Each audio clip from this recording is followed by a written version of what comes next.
Hi, it's Kiffin Bates here, and today's video is a look at NFTs and royalties.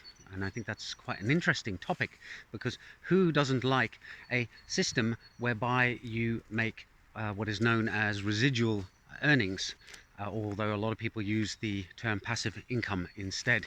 So one of the things that NFTs offered up as a hope to content creators and artists and writers and other creative kinds of people is a new way to monetize their work. Artists have typically suffered for their art. It's hard to make money off doing something that most people see as an enjoyable activity. And the platforms that allow artists and writers and such like to make money off their craft do take a hefty chunk. They're in control.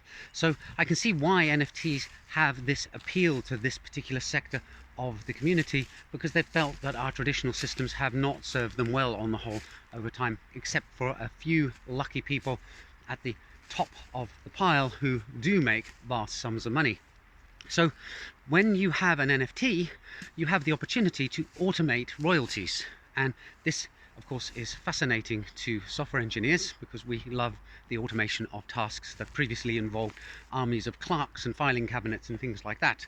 Now, one of the issues with selling an NFT is that the original creator of the artwork associated with the NFT and the NFT itself would probably like to make a royalty off each trade, profit from the onward selling of the NFT and its hopeful rise in value over time as it becomes more popular and desirable. Now, one of the problems you have is that although you can stick a bit of code in your NFT contract that siphons off cryptocurrency to the originator's address, you have an issue there, because sometimes an NFT is sold from one person to another and that should trigger a royalty payment. In other cases, the owner may be simply transferring their NFT from one wallet to another. So if I bought a painting and I hung it on my wall, and then later I decided to sell it on to another art collector, and the contract agreement for the ownership of the painting said that the original painter was supposed to get a percentage of the transfer fee, then that's fine and well. But I would not be happy if every time I moved the painting from my living room to my dining room and then back again, I had to pay some kind of fee to the painter. That would seem ridiculous. And that's the problem with putting automated royalties into NFT contracts, because different transfers occur for different reasons. And the second thing is that when it comes to tokens, the paying for tokens is usually done through a separate channel from the transfer. So normally you have a marketplace where the token may be held in escrow by the marketplace, and then somebody pays and the token is transferred to them, and the payment minus the platform fee goes to the previous token holder. If you had a token where the payment was baked into it, i.e. to get the token you transfer cryptocurrency to the token contract, well, then you have an issue about how can I ensure that the transaction goes ahead correctly.